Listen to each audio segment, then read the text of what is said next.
Salut à tous, ici le Baron of Mourk. J'ai cette semaine une nouvelle vidéo, moitié tuto, moitié méta, moitié gameplay. Quoi? Ça fait 3 moitiés ça. Ok, vous m'avez compris. Sur SPK, Security Post Carrier. On en avait parlé dans ma vidéo sur comment hacker et effacer son crime stat plus tranquillement avec un minimum de sécurité. Et on avait expliqué pourquoi ne pas aller à SPK si le but était d'effacer son crime stat et d'éviter la prison. Parce que, par exemple, on était en plein milieu d'une session de jeu avec des copains et aucun mérite sur son compte. Comment avoir du mérite sur son compte? Ça, j'en avais parlé dans ma vidéo sur la prison, mais passons. Donc, pourquoi aller à SPK, me direz-vous, si on peut y hacker son crime stat, mais que c'est le pire endroit pour hacker son crime stat dans tout Stanton? Eh bien, on peut y aller parce que c'est fun. Le tout pour que ce soit fun et que cela reste fun, c'est-à-dire que terminer en prison n'est pas un gros problème, c'est de bien choisir son moment pour y aller. Comme à la fin d'une session par exemple, quand on n'en a plus rien à foutre de finir en geôle avec 14 heures de sentence. Maintenant, pourquoi c'est fun? Eh bien parce que SPK est resté l'un des hauts lieux du PVP émergent dans Star Citizen. Que ce soit en combat au sol ou combat dans l'espace. RIP Jumptown. Maintenant, je partagerai avec vous mon expérience des lieux et certains trucs pour vous éviter de vous faire flinguer comme des noobs. Enfin, sachez que si vous allez à SPK, même en groupe, vous vous ferez flinguer. C'est inévitable. Allez, on est parti. Shield are going down. Flash from Banu. Harbinger. Go from the Harbinger. So many missiles firing at me. Whoa! Wow. Alors, pour commencer, vraiment des informations de base. La station SPK est le centre de la sécurité de Crusader Security pour le moment tant que nous n'avons pas Horizon.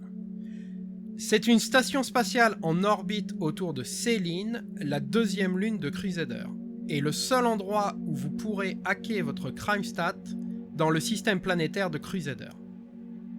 Dans le lore, la station est censée être inhabitable en raison de problèmes techniques, et il n'y a pas de garde de la sécurité à l'intérieur, contrairement aux bunkers de Hearthstone, ArcCorp et Microtech dont nous parlions la dernière fois.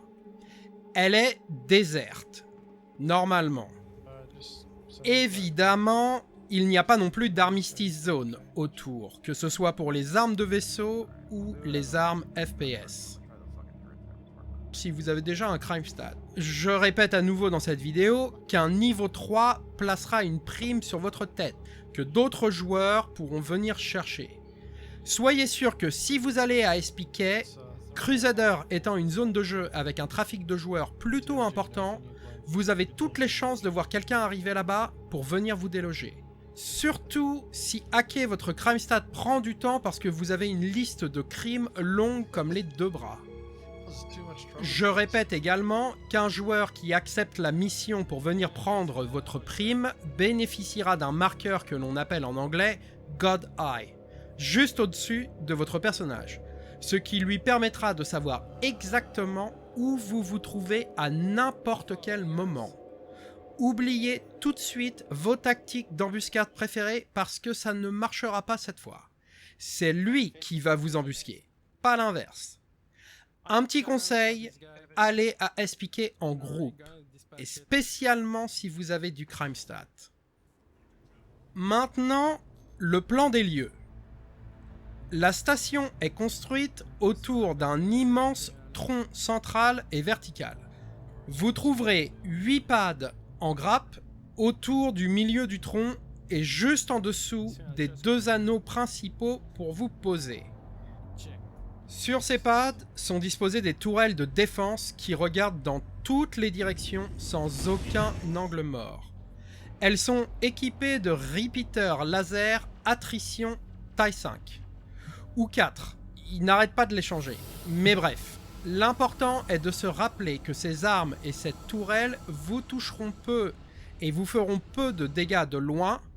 Leur portée effective est de 300 mètres, mais si vous vous approchez à cette distance, pour venir vous poser par exemple, et qu'elles ouvrent le feu sur vous, vous allez voir vos boucliers et votre vaisseau fondre littéralement. Une tactique pratique est de passer à proximité de la station dans un chasseur et d'utiliser le siège éjectable, ou d'utiliser un dropship avec un coéquipier pour vous larguer dans l'espace. Les tourelles cibleront des vaisseaux, mais pas des hommes en EVA. En vous approchant de la station pour y pénétrer, que ce soit en sortant de votre vaisseau sur un pad ou en EVA, faites attention à d'éventuels joueurs qui pourraient vous attendre là pour vous sniper, soit à pied, cachés derrière du couvert, soit eux-mêmes en EVA et se confondant avec l'espace en fond. N'hésitez pas d'ailleurs à utiliser la même tactique si vous avez le contrôle de la station et que vous cherchez à la défendre d'agresseurs extérieurs. Maintenant, le plan intérieur de la station. Il se compose de 3 étages, ou decks. On y entre depuis les différents pads par 6 sas. 4 au deck 1 et 2 au deck 3. Ce plan a été conçu comme une map de FPS classique. Et dans la plupart des endroits et des couloirs, vous serez capable, et les autres aussi, de prendre et de vous faire prendre à revers. Tout le complexe est agencé de manière symétrique autour de la pièce centrale du deck 1, dans laquelle se trouve la console qui permet le hacking. Cette pièce est la plus dangereuse car la plus exposée. Au niveau du sol, un agresseur peut pénétrer à l'intérieur par 5 entrées différentes. Plus, quelqu'un peut vous tirer dessus depuis tous les balcons qui forment un U au deck 2, car la pièce est haute de plafond et en double hauteur. Les couloirs ne sont souvent pas totalement linéaires et très souvent agencés en contre-allées, ce qui permet de se cacher et se mettre à couvert. Les combats ont lieu la plupart du temps à très courte portée. Oubliez vos fusils de sniper et préférez des shotguns ou armes de tir en full auto. Quelques pièces dans des angles ne possèdent qu'une seule entrée et vous permettront de vous placer en embuscade en étant sûr que personne n'arrivera derrière vous. Mais elles sont petites et la contrepartie est qu'elles vous empêcheront de vous enfuir si vous vous retrouvez coincé dedans face à une puissance de feu supérieure. Ensuite, une simple grenade finira le travail. Enfin, il existe 2 trappes qui permettent de descendre du deck 3 vers le deck 2 et du deck 3 vers le deck 1. Il y a aussi 2 conduits de ventilation sur le deck 1 qui vous permettront de faire un détour à couvert en rampant pour arriver face au sas allant vers le pad 2 et le pad 8.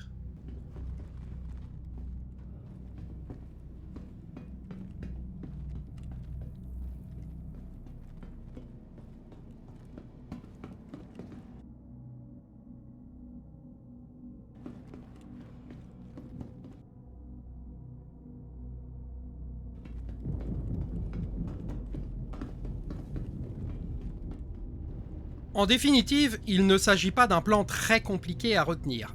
Il est surtout dangereux car l'ennemi peut constamment vous contourner et arriver dans votre dos.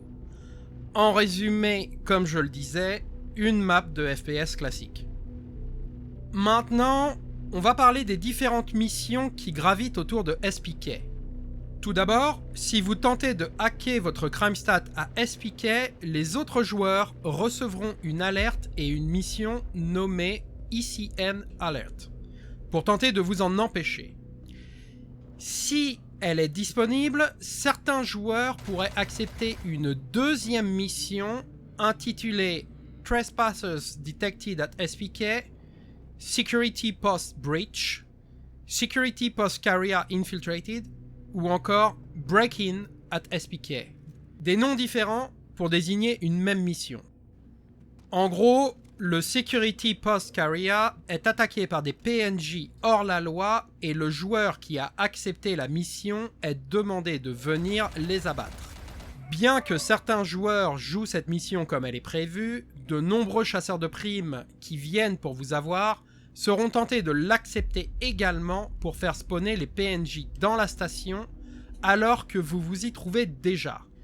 Et au mieux, vous mettre des bâtons dans les roues en vous forçant à vous battre et à vous débarrasser des PNJ, ou, au pire, à réussir à entrer dans la station sans être remarqué en profitant de la confusion ainsi créée et vous tomber dessus pendant que vous avez le dos tourné.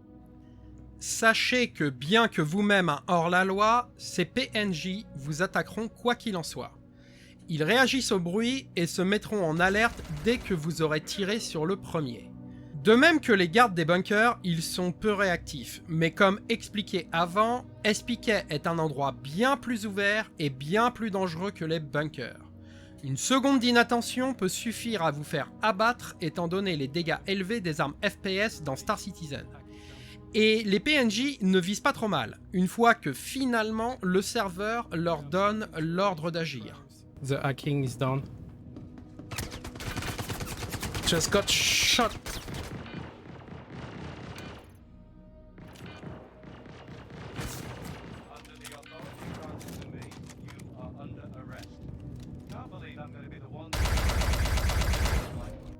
Pour finir, on parlera un peu de tactique. D'abord et surtout de nombre. SPK est très difficile à défendre, même en nombre, à cause des nombreux accès à la station. Si vous êtes seul sur place et qu'ils sont plusieurs, vous vous ferez flinguer, à moins d'avoir pas mal de chance et de très bons réflexes. À partir du moment où vous êtes deux, l'un de vous devrait pénétrer la station tandis que l'autre reste dans l'espace, dans son vaisseau pour vous servir d'œil et de radar quant à l'arrivée d'éventuels ennemis. Il est important que celui qui est en vaisseau ne se fasse pas détruire, ou vous deviendrez aveugle à tout ce qui se passe à l'extérieur de la station. Celui en vaisseau devrait utiliser des tactiques de hit and run pour servir de diversion, donner des informations et faire gagner du temps à celui qui se trouve à l'intérieur et qui est réellement dans la position dangereuse. Le mieux que peut faire celui à l'extérieur est attaquer le vaisseau d'un ennemi lorsque ce dernier cherche à se poser, pour l'empêcher de pénétrer dans la station tranquillement et trop facilement. Il est également possible que l'ennemi sorte de son vaisseau en s'éjectant ou au moyen d'un dropship, comme je l'ai expliqué au début.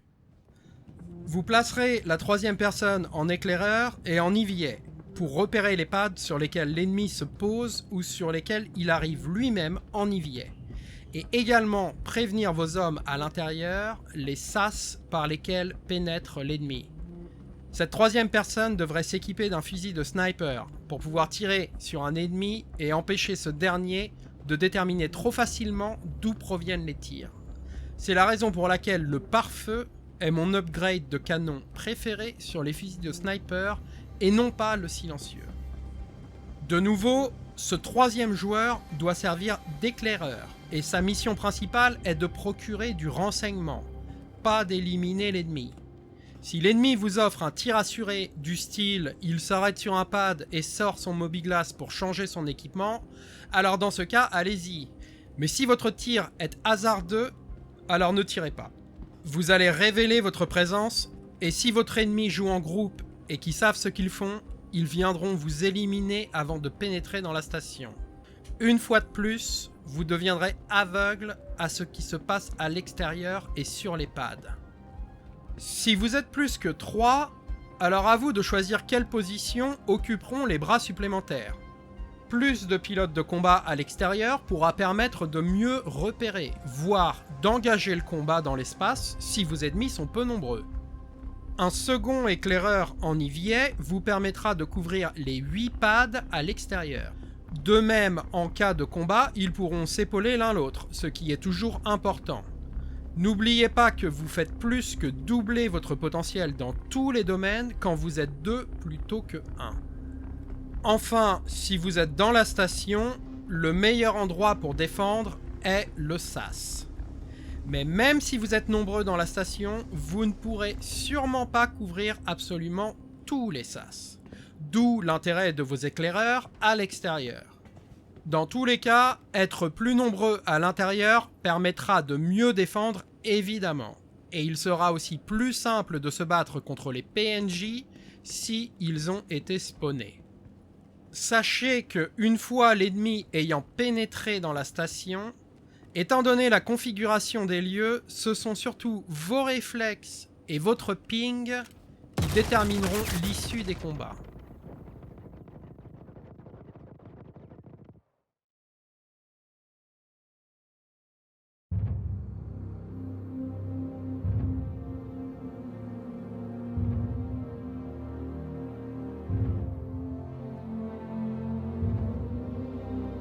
C'était donc à peu près tout ce que j'avais à dire sur SPK. De nouveau, l'endroit est très intéressant pour avoir une large gamme de combats non scriptés sur Star Citizen, alliant l'action pure et dure et la tactique si vous jouez en groupe.